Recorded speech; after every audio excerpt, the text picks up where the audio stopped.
Assalamualaikum warahmatullahi wabarakatuh. Alhamdulillahirrabbilalamin.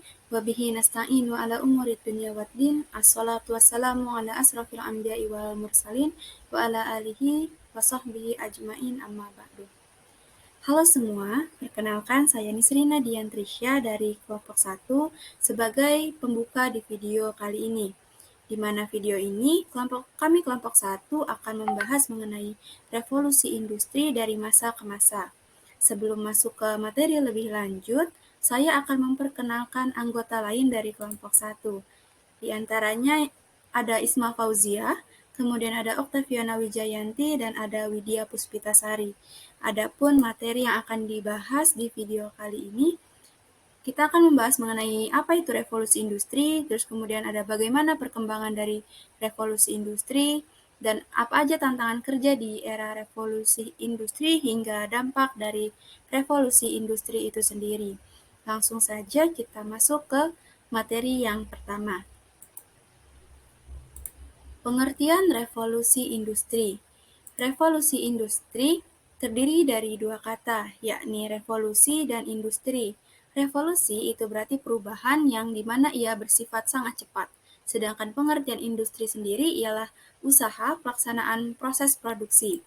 Jadi, jika ditarik kesimpulan, revolusi industri itu adalah suatu perubahan yang dimana ia berlangsung cepat dalam suatu pelaksanaan proses produksi, di mana yang semula pekerjaan proses produksi itu menggunakan oleh manusia, digantikan oleh tenaga mesin. Sedangkan barang yang diproduksi itu mempunyai nilai tambah atau value added yang komersial. Untuk penjelasan perkembangan revolusi industri akan dijelaskan oleh Isma Fauziah dan Oktaviana Wijayanti. Perkembangan revolusi industri. Revolusi industri 1.0, tenaga manusia tergantikan mesin dan tenaga uap dan air.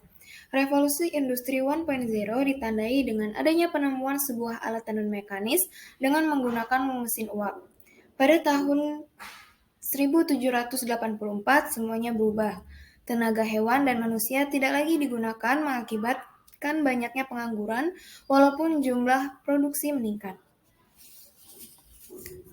Penemuan mesin uap juga membuat meningkatnya perekonomian dan penghasilan per kapita negara menjadi 6 kali lipat, sehingga dapat membuat sebuah perubahan-perubahan baru yang akan melahirkan kembali sebuah revolusi industri dengan perkembangan yang lebih maju. Kedua, revolusi industri 2.0, revolusi teknologi.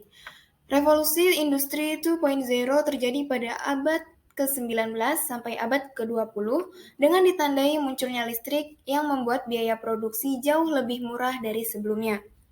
Walaupun pada revolusi industri 2.0 sudah menggunakan mesin dan tenaga listrik, tetapi pada proses produksi di pabrik masih tidak seperti di pabrik modern, seperti contoh dalam hal transportasi.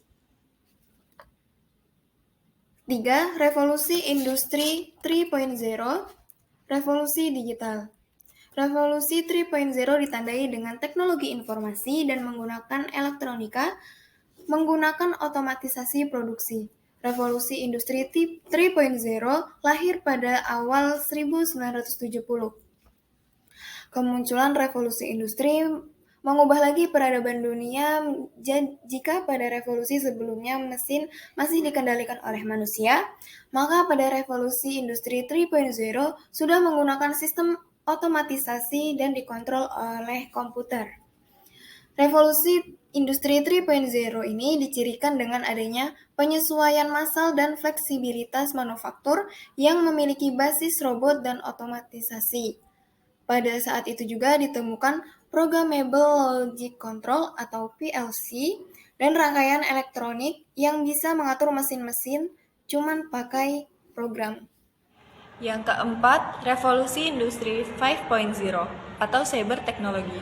Lain dengan revolusi sebelumnya, industri 5.0 mengembangkan Internet of Things bersamaan dengan teknologi-teknologi baru seperti dalam bidang robotik, sains, dan lain sebagainya. Hadirnya teknologi digital tersebut membawa pengaruh yang cukup banyak bagi kehidupan manusia di dunia. Banyak aktivitas seperti pekerjaan dan cara atau gaya hidup manusia manusia yang berubah menjadi lebih praktis karena menggunakan sistem otomatisasi dalam melakukan kegiatannya. Yang kelima, revolusi industri 5.0 atau era Smart Society. Revolusi industri 5.0 merupakan suatu era di mana manusia dan mesin saling bekerja sama untuk meningkatkan efektivitas dan efisiensi produksi. Di era 5.0, Artificial Intelligence atau AI lebih digunakan secara maksimal dibandingkan dengan era 4.0. Mayoritas industri akan memanfaatkan kecerdasan artifisial ini sehingga manusia kemungkinan tidak harus hadir di suatu tempat untuk bisa melakukan suatu pekerjaan. C. Tantangan kerja di era revolusi industri. Tantangan kerja di era revolusi industri 4.0 menurut Nasir, mahasiswa dalam menghadapi tantangan kerja di era revolusi industri 4.0 harus memiliki pemahaman tentang literasi baru. Ada 3 jenis literasi baru, yaitu yang pertama ada literasi data, kemampuan untuk membaca, menganalisis, dan menggunakan informasi atau big data di dunia digital. 2. Literasi teknologi, memahami cara kerja aplikasi atau mesin, mengatur dan menilai inovasi yang melibatkan proses serta ilmu pengetahuan guna memecahkan masalah dan memperluas kemampuan. 3. Literasi kemampuan manusia, yaitu ada komunikasi, berpikir kritis, kreatif, dan inovatif.